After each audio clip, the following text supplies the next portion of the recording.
어떻게 오늘 본문과 맞는 찬양이네요. 방향을 잃고 가련한 우리 인생인데 주님이 찾아오셨습니다. 감사하시기 바랍니다. 오늘 본문을 가지고 믿음의 도전이란 제목으로 말씀을 받겠습니다. 예수님이 제일 첫 사역이 제자를 찾아가는 것이었죠. 그래서 제자들을 부르실 때 가장 먼저 찾아가셨던 인물이 베드로였습니다. 어부였던 그를 평소에 유심히 보고 계셨고 결국 그를 부르셨는데 제자로 삼으신 이후로 주님은 중요한 사역이나 훈련하실 때 다른 제자는 데려가지 않으셔도 베드로는 꼭 데리고 다니셨습니다.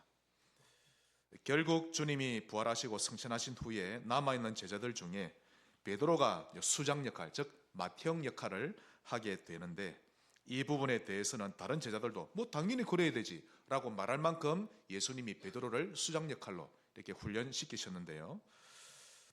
베드로를 중심으로 하나로 똘똘 뭉칠 수 있었던 것입니다. 주님은 승천하신 이후에 그 사역까지 이미 다 그림을 그리고 맨 처음 베드로를 찾아가셨는데 왜 하필 베드로에게 이 맏형 수장 역할을 시키시고 유독 그를 이뻐하셨을까요? 오늘 하나님의 음성 들으시기를 바라고 하나님의 사랑을 독차지하시기를 바랍니다. 첫 번째로 말씀에 즉각 순종하는 베드로. 그래서 이번 한 주간 말씀에 순종하는 신자 되시면 됩니다. 얼마만큼 순종하는가 하면 즉각 순종하시면 됩니다. 예수님이 광야에서 마귀에게 3번 시험을 이기셨죠. 그때부터 본격적인 사역을 하셨는데 가장 먼저 앞으로 나의 일을 대신할 사도들, 즉 12제자 찾아내는 일을 하신 것입니다. 그런데 그 12제자를 찾는데 주님이 태어나셨던 베들레헴 유대 땅이나 사마리아 땅이 아니라 저 위에 북쪽에 갈릴리 마을로 올라가셨죠. 거기서 먼저 제자 찾기를 시작하신 것입니다. 왜냐하면 그곳에 하나님 예수님을 환영하는 동네니까. 그래서 일부러 갈릴리 동네를 늘 두루 다니셨고 거기에서 복음을 전하시면서 사람들의 반응을 다 살폈습니다. 여러분, 제가 여기서 여러분이 졸고 있으면 안 보일 것 같죠? 다 보입니다. 얼굴은 저를 보는데 눈은 딴 데 보면 다 보입니다. 전부 다 보입니다. 넥타이도 보이고 머리털도 보이고 다 보입니다. 자세도 다 보이고요. 예수님 앞에 수천 명이 있어도 주님 눈에 다 보입니다. 늘 복음은 전하시고 딱 살펴보셨죠. 때마침 어느 날도 예수님이 복음 전하셨는데 모여든 사람 사이에 이 시몬 베드로와 그 동생 안드레가 끼어 있는 거 있죠. 그 당시 갈릴리 어촌의 어부들은요 밤에 물고기 잡고 낮에 잠을 잡니다. 그 이유가 있는데 그건 잠시 후에 말씀드리고요. 그러면 아침에 부둣가에 와서 그냥 빨리 정리하고 집에 가야 되는데 예수님이 오셔서 또 집회하신다는 소문을 듣고 이 베드로와 안드레는 그곳에 가서 말씀 들으려고 간 겁니다. 아무튼 말씀이 떨어질 때 말씀에 대한 반응을 보면 그가 복음의 사람이 될 수 있는지 없는지, 제자가 될 수 있는지 없는지는 말씀에 대한 반응을 보면 알 수 있는 것입니다. 그런 면에서 주님의 눈에 베드로가 딱 들어왔던 것이죠. 그때부터 주님이 베드로라는 사람을 염두에 두고 계셨던 것입니다. 어느 날 주님이 전도 스케줄을 일부러 갈릴리 해변으로 딱 잡으시는 거 있죠. 그리고는 이른 아침부터 주님이 해변가에 딱 가셔서 배가 2척이 있는데 한 곳에 올라서 말씀을 전하십니다. 그 이유는 거기에 베드로가 있기 때문이죠. 밤새 물고기 잡고 아침이 되면 부둣가로 돌아와 거기서 그물 손질하고 있는데 모든 그 계산을 주님이 다 하고 거기 가셨던 것입니다. 마침 그날따라 베드로는 물고기를 한 마리도 잡지 못했는데요. 자, 여러분은 여사로 여기지만 베드로 어부 생활 역사상 물고기를 하나도 못 잡은 적은 없었습니다. 왜냐하면 그게 통계가 나옵니다. 갈릴리 어부들은 말하기를 갈릴리 바다는 워낙 물고기가 많다 보니까 그 낚시로 해서 못 잡는 건 이해가 되지만 그물을 내려서 한 마리도 못 잡았다? 있을 수가 없다고 합니다. 기적이죠. 한 마리도 못 잡았습니다. 사실 그렇게 되도록 예수님이 기도하셨기 때문이죠. 베드로가 그물만 내리면 물고기들이 다 도망가도록 주님이 기도하신 것입니다. 여러분, 산업의 주관자는 예수님이심을 기억하셔야 합니다. 잘 되게 하는 것도 하나님의 손에 있고 못 되게 하는 것도 하나님 우리를 향한 사인이 있는 것입니다. 결국 한 마리도 잡지 못한 베드로는 허탄한 심정으로 이런 바닷가에서 털털거리며 이제 그물을 손질하고 있습니다. 그때 주님이 다가와 말씀하셨죠. 누가복음 5장 4절입니다. 말씀을 마치시고 시몬에게 이르시되, 원래 베드로의 본명이 시몬입니다. 시몬에게 이르시되 깊은 데로 가서 그물을 내리라. 자, 깊은 데로 가라 이 말은 지금 해변가 바로 앞에 있는 저기 바닷가에서 그물 내리라가 아니라 또 노를 저어서 깊은 데로 가서 그물 내려야 합니다. 먼 바다로 가라는 것인데 그 당시엔 배에 뭐 모터가 달려 있는 것도 아니고 또 배를 저어 가야 되는데 그 당시는요, 기후가 비가 많이 오는 날에는요 노상비가 옵니다. 그럼 이 배 타고 그물 내렸다가 또 이 그물이 밑에 걸리면 또 뛰어내려서 또 작업을 하고 늘 그렇게 했었죠. 그러니까 만신창이가 되어서 돌아왔는데 다시 주님이 다시 깊은 데로 가서 그물을 내리라고 합니다. 자, 우리는 지금 성경의 글로만 읽다 보니까 뭐 대수롭지 않게 여기는데 사실 베드로가 예수님 말씀에 순종했다는 것은 참으로 놀라운 몇 가지 사실이 있습니다. 그 첫째로 밤새 그물을 던졌으니 얼마나 피곤했겠습니까? 육신의 피로를 견뎌내야 합니다. 두 번째로 그 당시 그물은 세마포로 만들어졌기 때문에 낮에 그물을 내리면 이 물고기가 장림이 않은 다음에야 일부러 그 그물에 들어가지 않겠죠? 그물만 딱 보이면 다 도망가는 겁니다. 그러니 밤에 그물을 내렸던 것이죠. 그래서 아침에 그물을 내려서 물고기 잡는다는 것은 매우 비효율적인 것입니다. 그래서 눈에 보이지 않는 나일론으로 만든 이 그물을 만든 때는 1950년 이후부터다라는 말이 있습니다. 또한 이 베드로는 평생 갈릴리 바다를 누비고 다녔는데 그 무엇보다 갈릴리 바다 그다지 넓지가 않거든요. 바다 어디가 무슨 물고기 있는지 훤히 깨고 있는 베테랑 어부입니다. 그런데 목수 집안 출신이 와가지고 깊은 데로 가서 그물을 내리라 라고 하니 사실 바다 전문가 입장에서는 순종하기 쉽지 않은 상황입니다. 이런 상황에 주님이 그에게 깊은 데로 가서 그물을 내리라 이런 주님의 권유는 이 베드로의 자존심을 건드리는 일종의 직격탄 같았던 것입니다. 만일 그곳에 있는 다른 어부들에게 주님이 깊은 데 가서 그물을 내리라 라고 했다면 어부들은요, 당신이 목수 출신인데 나보다 더 아니야, 당신 어부 된 지 얼마나 돼서 막 고함을 쳤겠죠. 물론 비상식적인 것을 받아들이라는 말이 아닙니다. 누구의 말이냐가 중요한데 예수님의 말씀이죠. 자, 여기에 주님의 말씀에 베드로는 즉각 순종합니다. 제가 아무리 생각해봐도 맨 정신 있는 사람이라면 제가 어부로 해도 주님 말씀 안 들었을 겁니다. 그러나 베드로는 한 번 참여했는지 두 번 했는지 모르겠지만 주님이 계시는 곳에 말씀도 들었죠. 또 그날 아침에 주님이 또 해변가에 와서 말씀들 하시죠. 거기에 답을 낸 겁니다. 그래서 5절에 시몬이 대답하여 이르되 선생님, 우리들이 밤이 새도록 수고하였으되 잡은 것이 없지만은 말씀에 의지하여 내가 그물을 내리리다 하고, 말씀에 순종하는 반응 속도가 굉장히 빠릅니다. 얼마나 빨랐든지 머리로 계산하는 것보다 순종하는 속도가 더 빠릅니다. 그러니 주님은 그런 거가 수장 역할을 하도록 마음에 이미 딱 결정을 하신 것입니다. 말씀에 순종하는 자를 찾으십니다. 즉 내 것을 내려놓을 줄 아는 베드로란 말이죠. 여러분, 복음이 아닌 것은 손에 쥐고 있지 말고 내려놓으시기 바랍니다. 내 생각, 내 편에, 내 견해 다 내려놓을 줄 아셔야 합니다. 물론 복음에 유익될 때는 그런 것도 잠시 쥐었다가 사용하면 되고, 복음에 가리운다라고 생각될 때는 내려놓을 줄 알아야 하는 것입니다. 안 그러면요, 모래처럼 여러분 손가락 사이로 다 빠져나갑니다. 아무리 쥐고 있어 보세요. 꽉 쥐는 만큼 다 빠져나갑니다. 풍선에 바람 빠지듯이 결국 다 빠져나가 버리는데요, 쥐고 있던 그것 때문에 어려움을 당하기도 합니다. 그것 때문에 우울증을 겪기도 하고, 그것 때문에 낙심 오기도 하고, 그것 때문에 분노가 치밀고 하는 것입니다. 말씀에 쉽게 반응할 줄 아는 신자 되시기 바랍니다.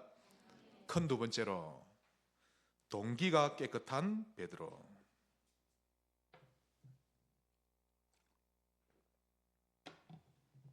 주님 말씀에 순종하기로 결심한 그는 즉각 배에 그물을 싣고 노를 저어갑니다. 실천이 중요합니다.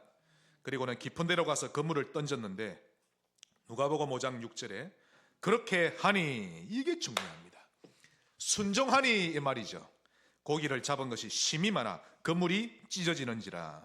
그물 안에 물고기가 너무 많아서 옆에 있는 동료들까지 불렀습니다. 오라고. 배가 깔아앉겠다는 거 있죠. 너무 물고기 많아서 밤새 안 보이던 물고기가 도대체 어디 가다 왔는지 베드로는 지금 머리가 정신이 없는 겁니다. 그리고는 두 배에다 가득 실었는데 배가 잠길 만큼 되었다라고 성경이 기록합니다. 이것이 순종에 대한 하나님의 대가입니다. 돈 벌려고 몸부림치지 말고 말씀 따라가시면 됩니다. 말씀에 순종하기만 하면 베드로가 받은 응답을 받게 될 것입니다. 즉 순종 뒤에는 어마어마한 축복이 따라온다는 것이죠. 너무 계산하지 마세요, 여러분. 하나님께 다 맡기면 되는 것입니다. 그때 엄청나게 많은 물고기 잡았죠. 기록에 보니까 한 2주분 정도 마음껏 떵떵거리고 먹을 만큼 돈을 벌었다라고 되어 있는데, 그때 일반적인 사람 같았으면 두 가지 반응을 보일 겁니다. 밤새 그물을 내렸지만 한 마리도 못 잡았으니, 그런데 지금 그물이 찢어질 만큼 잡았으니까요, 덩시덩시 춤을 췄을 겁니다. 2주는 이제 끝났다. 야, 진짜 큰 돈 벌었구나. 두 번째로, 돈 버는 머리가 있는 사람은요, 옳거니 내가 저 사람하고 동업하면 이 갈릴리 수산업계 일거에 내가 일망타진하겠구나. 이렇게 돈 벌 궁리만 하고 있었을 겁니다. 그런데 베드로는 그런 생각이 없었는데요, 이상한 반응을 합니다. 그게 8절. 시몬 베드로가 이를 보고 예수의 무릎 아래 엎드려 이르되, 즉 얼른 배를 저어서 해변가로 옵니다. 그리고는 뛰어서 예수님께 와서 무릎을 꿇었다는 뜻이죠. 이르되 주여 나를 떠나소서 나는 죄인이로소이다 하니, 그때 비로소 주님이 천명을 전달하십니다. 이 예수님이 비범한 분이 아니다 라는 것을 알았죠. 말씀을 듣는 순간 정말 하나님이 보내신 분이 맞구나라고 깨달은 것입니다. 그때 주님이 천명을 전달합니다. 나를 따라오너라. 내가 너를 사람을 낳는 어부가 되게 하리라. 그러자 11절, 그들이 베드로를 육지에 대고 모든 것을 버려두고 예수를 따르니라.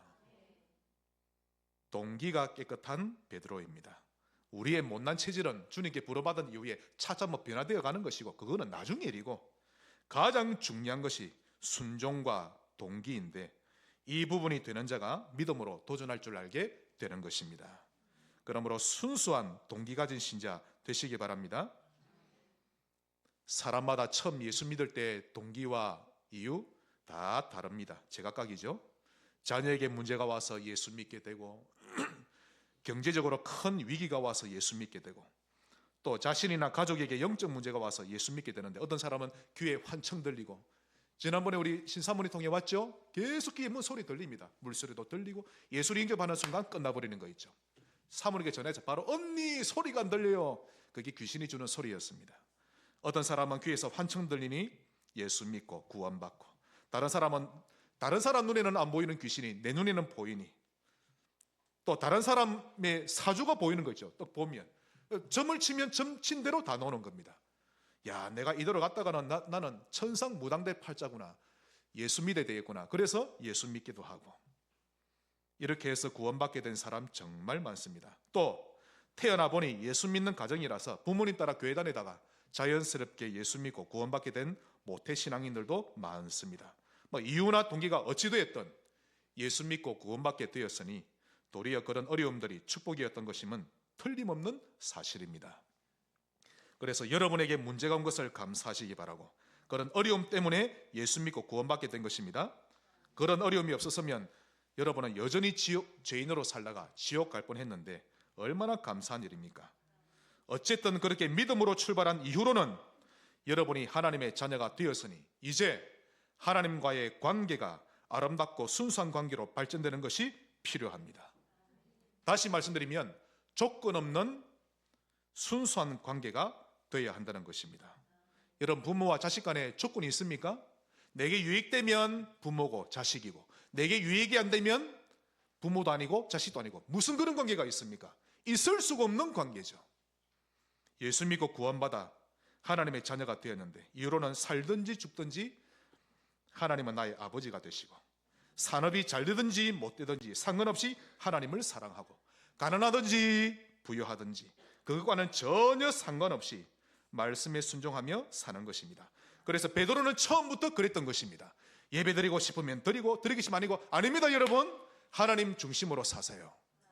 하나님과의 관계를 온전히 회복해야 합니다.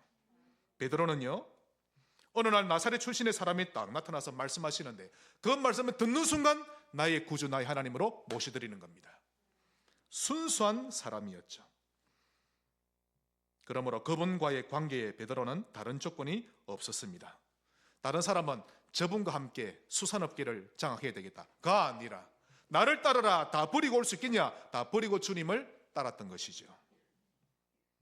결국 바닷가에서 그분이 다가와서 깊은 데로 가서 그물을 던지라 할 때 그러니 바로 순종할 수 있었던 것입니다. 자기 경험이나 자존심을 전혀 계산할 필요 없었던 것이죠. 여러분에게 주님이 말씀하십니다. 나를 따라오너라, 내가 너희로 사람을 낚는 어부 되게 하리라.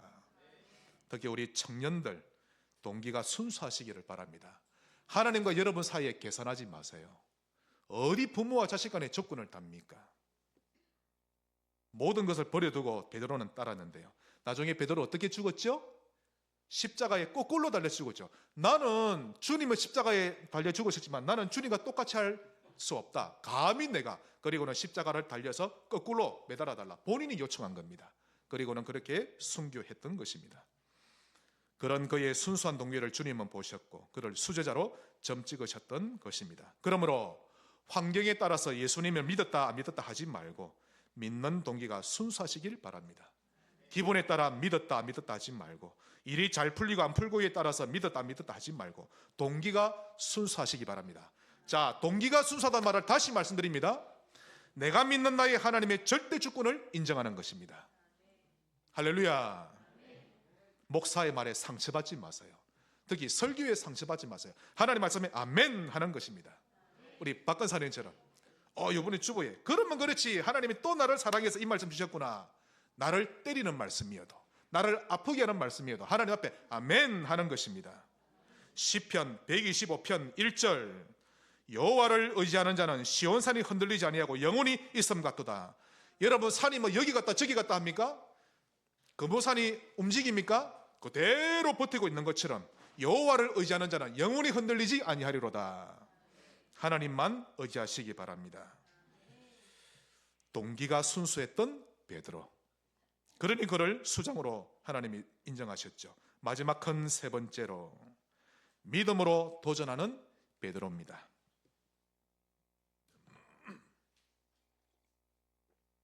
드디어 예수님의 제자가 된 베드로는요, 주님과 함께 전도의 여정을 함께 다닙니다. 주님과 함께 온 동네를 다니며 주님이 병든 자를 치유하시고 귀신 들린 자를 고치시고 바리새인과 유대인들을 꾸짖으시고 또 복음을 전하기도 하셨는데 그 모든 현장에 베드로는 함께 했던 것입니다. 어느 날 갈릴리 바다 북쪽에, 갈릴리란 동네에 보시면요, 갈릴리 바다 그 위에 북쪽에 베세다라는 동네가 있습니다. 거기에서 주님이 전도하러 가셨는데 예수님이 오셨다 소문이 나니까 여기저기서 사람들이 벌떼같이 모여드는데 남자만 해도 5,000명, 여자와 아이들까지 합치면 좋기 10,000명 이상은 넘었습니다. 주님이 이리저리 전도하다 보니 어느 날 저녁이 되었고, 그래서 제자들이 주님 저녁이 되었는데 저 백성들이 굶주리고 있습니다. 그래서 떡 5개와 물고기 2마리를 가져오자 주님이 축사기도 하시고는 그 모든 사람을 배불리 다 먹이시고 그리고는 12광주리가 남는 그런 기적을 행하셨습니다. 그러자 사람들이 더더욱 미치고 막 날뜁니다. 저분은 우리의 왕이 되어야 한다라는 거 있죠. 그래서 그 10,000명 넘는 사람들이 예수님을 보고 왕이라면서 칭송을 하는 겁니다. 여러분, 이래 되면요 정치적인 문제로 시끄러워집니다. 뭐 대본의 헤롯 왕국은 가만히 있지 않겠죠. 그래서 주님이 생각하셨습니다. 이래 되면 나중에 문제 오겠구나.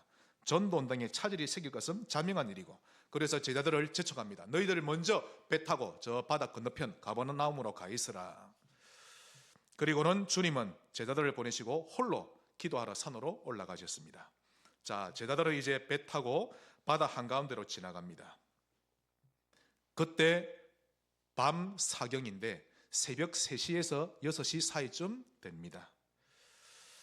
보통 동트기전이 가장 어둡다고, 하필이면 그날에 바람이 극심히 불고 파도 치고 풍랑이 이고 비바람 치는데 배가 뒤집힐 것처럼 어렵습니다. 자, 여러분, 그런 날씨는요 구름이 많습니다. 달빛도 별빛도 없습니다. 제가 해군이라 잘 압니다. 완전히 바다 한가운데 가봤기 때문에. 정말 날씨가 안 좋은 날, 야, 여러분 해군배는요 더 롤링과 피칭이 더 심합니다. 일반 배보다. 그런데 안 뒤집어집니다. 그리 설계됐거든요. 안 그래도 제가 멀미가 심한데 그날 얼마나 멀미했던지 나중에는 더 내놓을 게 없어가지고요 배 안에 있는 똥물까지 다 놓는 거 있죠. 근데 바다에 밖에 나가봤는데 해군배에서 나오는 불빛 외에는 빛이 없습니다. 캄캄합니다. 바로 앞까지 캄캄한 거 있죠. 근데 이 당시에 그 배에 불이 있는 것도 아니고 완전히 사면이 캄캄한 거 있죠. 네, 그런 때에 주님이 바다 위로 걸어서 산에서 내려와 바다 위로 걸어서 제자들을 향해 가십니다. 풍랑으로 인해 두려움에 떨고 있는 제자들이 너무 시급을 하고 있는데 가만히 보니까 앞에 뭔가가 걸어오고 있거든요. 그러자 제자 한 명이 유령이다 소리치니까 다른 제자들이 야 비명을 지르고 소리치고 난리가 난 겁니다. 도무지 누군지 알 수 없으니까요. 그 당시 갈릴리 속담에 바다에서 유령을 보면 배가 파손되고 뒤집혀진다라는 속설이 있는데 그 말 때문에 제자들은 더 많이 떨었던 것입니다. 오늘 본문 27절 그때 예수께서 즉시 이르시되 안심하라 나니 두려워하지 말라. 그래도 제자들은 믿기질 않았는지 벌벌 떨면서 어안이 벙벙했는데 자세히 보니까 주님이 맞기는 맞는데 물 위에 떠 계시거든요. 있을 수가 없는 일이죠. 도대체 말이 안 나오는 겁니다. 지금 그때였습니다. 다른 제자들은 여전히 출렁이는 배 안에서 꿀먹은 벙어리처럼 멍한 상태로 떨고 있는데 베드로가 믿음 있는 도전을 의뢰합니다. 28절 베드로가 대답하여 이르되 주여 만일 주님이시거든 나를 명하사 물 위로 오라 하소서 하니. 이것만 봐도 열악한 환경에 처해서도 마음속에 믿음이 있다는 것을 알 수 있습니다. 사람마다 열악한 환경이 다 있죠. 매월마다 월말만 되면 카드값이 이체되는 날이 다가오는데 그때마다 심장이 쪼여들죠. 그런 열악한 환경. 그러나 그때도 마음속에 하나님을 믿는 믿음이 있으면 되는 것입니다. 자기 병든 몸 때문에 한 번씩 두려움이 찾아오기도 하는 환경. 그러나 마음속에 하나님의 말씀은 자유의 날성보다 어떤 것보다도 예리하고 나의 모든 것을 치료하실 수 있다라는 믿음이 있으면 되는 것입니다. 또 자녀들이 방황하는 모습을 볼 때마다 가슴이 아프고 점이 오는 그런 열악한 환경. 하지만 그 자녀를 통해 하나님이 영광 받으실 것을 믿는 믿음이 있으면 되는 것입니다. 베드로에게는 이런 자그마한 믿음이 있었죠. 그렇다. 이런 비바람이 치고 캄캄한 바다 가운데서도 주님이 허락하시면 나도 주님처럼 물 위로 걸어갈 수 있다라는 믿음이 있었던 것입니다. 그때 주님께 믿음 있는 도전을 의뢰할 수 있었죠. 그래서 주님 만일 주님이시거든 나를 명하사 물 위로 오라 하소서. 아무리 작은 믿음일지라도 이런 믿음을 하나님은 그 자체를 기뻐하십니다. 다른 제자들은 꿈도 못 꿉니다. 물 위로 걸을 생각 자체를 못하죠. 그때까지만 해도 풍랑이 일고 배를 잡고 겨우 한다는 말이 주님 멀미가 심하니 멀미 안 하게 주옵소서. 주님 이러다 죽을 것 같사오니 살려 주옵소서. 그렇게만 했을 겁니다. 그러므로 어려움이 왔을 때 아이고 이제 끝났다 어쩌면 좋노 그러지 말고 여러분 속에 숨어있는 작은 믿음을 선택하는 것이 중요합니다. 여러분 마음속에 99%는 불신앙이고 1%의 믿음만 있을지라도 그 중요한 순간에 1%의 믿음을 선택하세요. 그것이 중요합니다. 즉 그 믿음이 요구하는 바대로 실천해 보는 것이죠. 믿음이 있어야 도전할 수 있는 것입니다. 아무리 작아도 믿음은 믿음인 것인데 그 믿음에 하나님은 역사하십니다. 누가복음 17장 6절에 주께서 이르시되 너희에게 게다시 하늘 만한 믿음이 있었더라면 이 뽕나무더러 뿌리가 뽑혀 바다에 심겨라 하였을 것이요. 자 보십시오.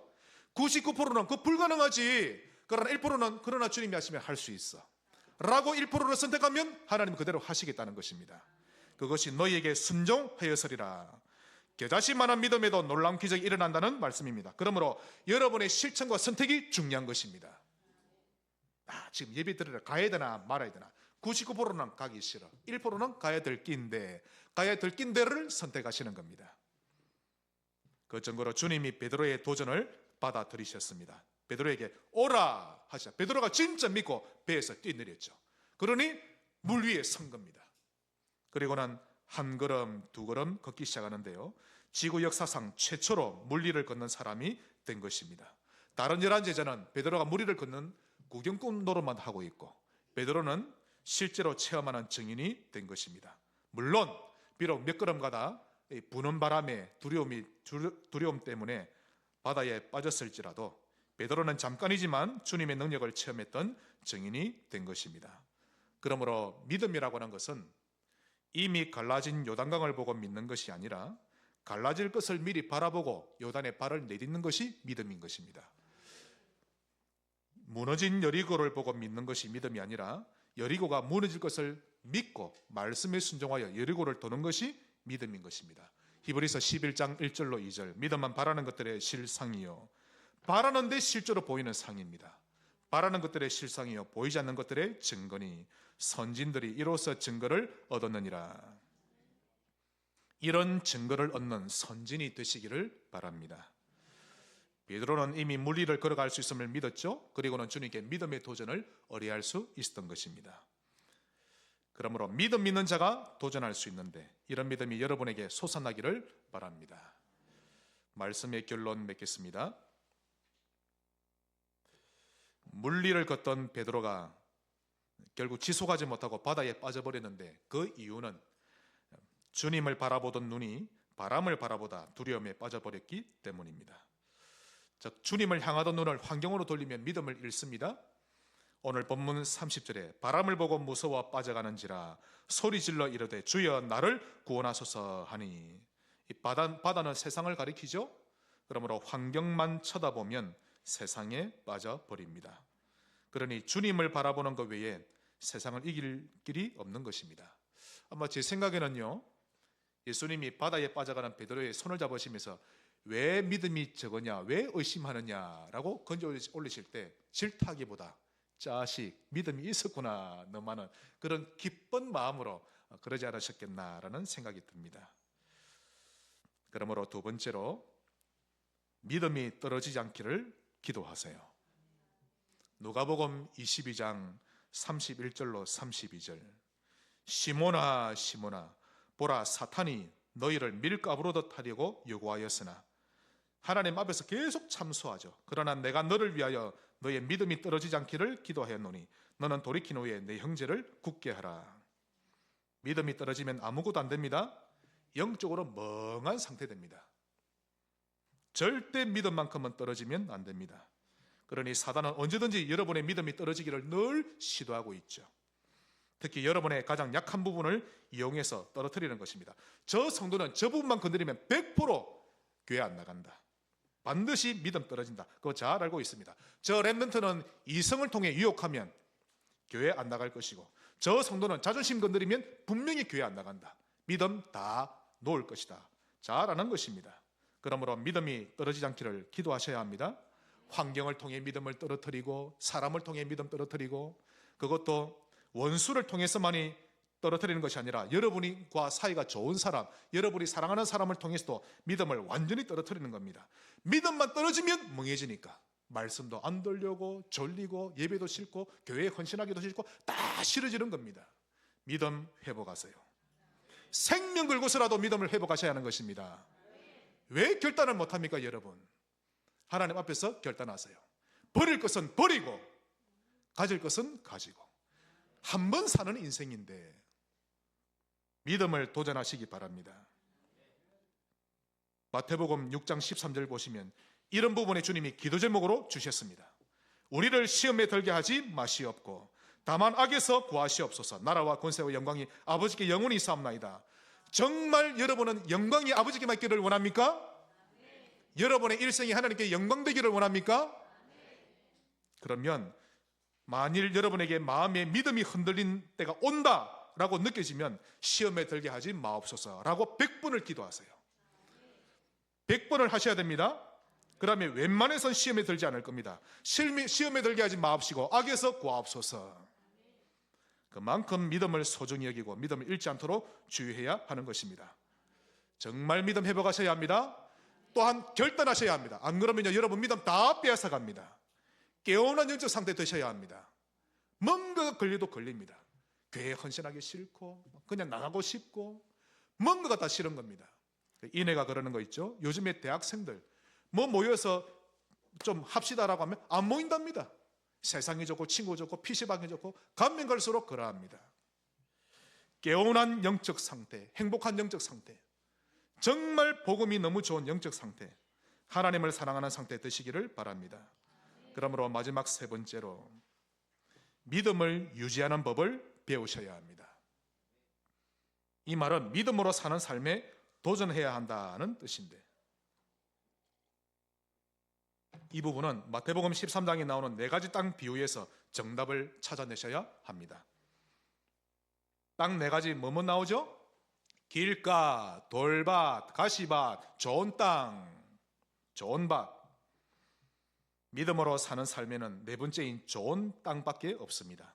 좋은 땅에만 열매가 맺히는데, 이런 좋은 땅이 되기 위해서는 믿음으로 사는 삶이 훈련되어져야 합니다. 무엇이 되어야 된다고요? 훈련되어야 합니다. 믿음으로 사는 삶이 훈련되어야 되죠. 자, 앞서 말씀드렸지만 구원받은 모든 성도에게는 믿음이 다 있습니다. 예수님을 구주로 믿고 구원받은 모든 성도에게는 크든 작든 믿음이 다 있습니다. 믿음이라고는 전혀 없는 사람 아무도 없습니다. 로마서 12장 3절에 증거가 나오죠. 내게 주신 은혜로 말미암아 너희 각 사람에게 말하노니 마땅히 생각을 그 이상의 생각을 품지 말고 오직 하나님께서 각 사람에게 나누어 주신 믿음의 분량대로 지혜롭게 생각하라. 크기가 다를 뿐 믿음은 모든 사람에게 하나님이 다 주신 것입니다. 믿음이 작다, 이게 뭡니까? 결단하는 것이 약하다는 것이죠.